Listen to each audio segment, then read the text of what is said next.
Welcome. Today is your 8th session in this Apprenticing Jesus small group study, The Pathway to Transformation. Today we look at the chapter that you just read this week, which is chapter 7, Peace and Gratitude. What a powerful, powerful practice. There are very few things in our world today that are in shorter supply than peace.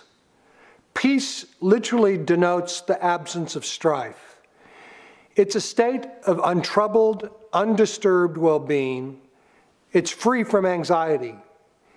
And it's built on an embodied trust in God, not just a mental trust, an embodied trust as the provider of all we need and the keeper of our soul. Jesus had a lot to say about how to overcome worry and anxiety.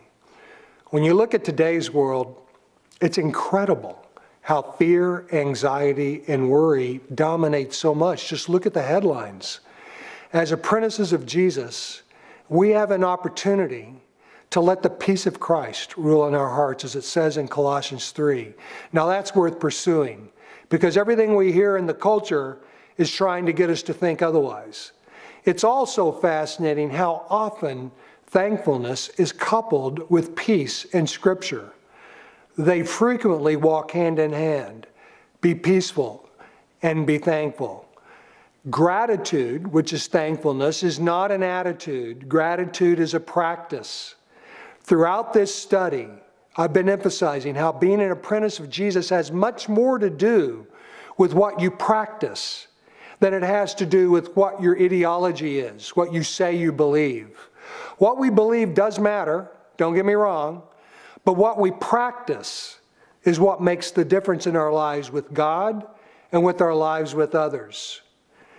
Gratitude is a practice, and it's also a lifestyle.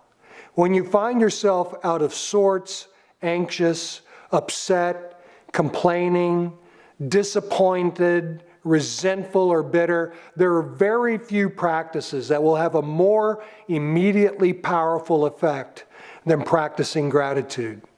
And we know gratitude is in short supply in our entitled culture. Here we live in the most prosperous time and culture in the history of the world.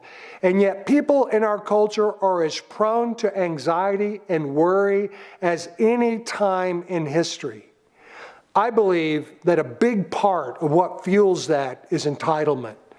Simply put, entitlement means you owe me. Life owes me. God owes me.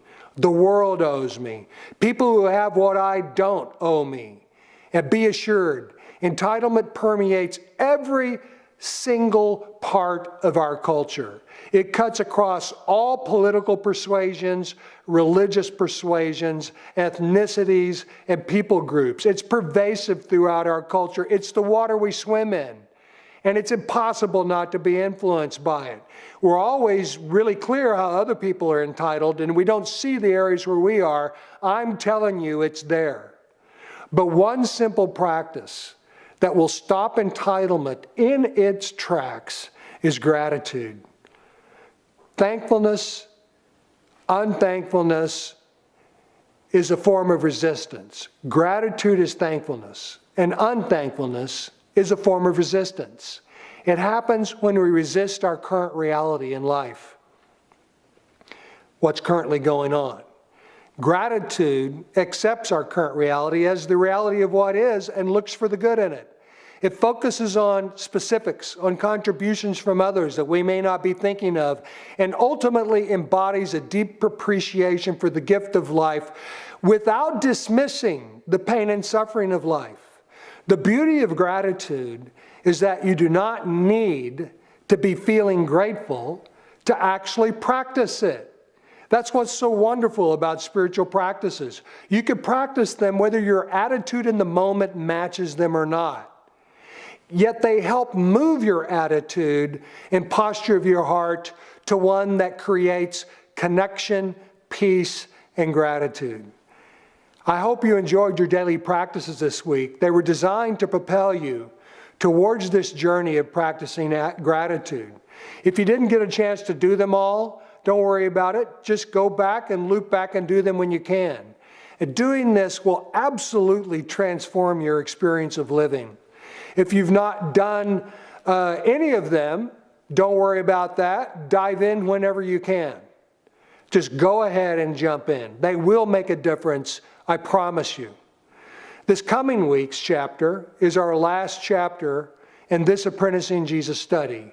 Chapter 8, which is called Strategy for Transformation. In this chapter, I spell out the basics of how to consistently generate sustainable transformation in your life. Transformation is not just some ethereal, magical thing that somehow just falls upon you that no one can explain what it is. So many people use this phrase, and they never break down what it is and how it works. Chapter 8 dives into a brief summary of what God's talking about when He instructs us to be transformed in Scripture. And more importantly, it encapsulates the key foundational disciplines and practices to engage, to grow, both spiritually and in your relationships in life and with God. So enjoy. See you next week.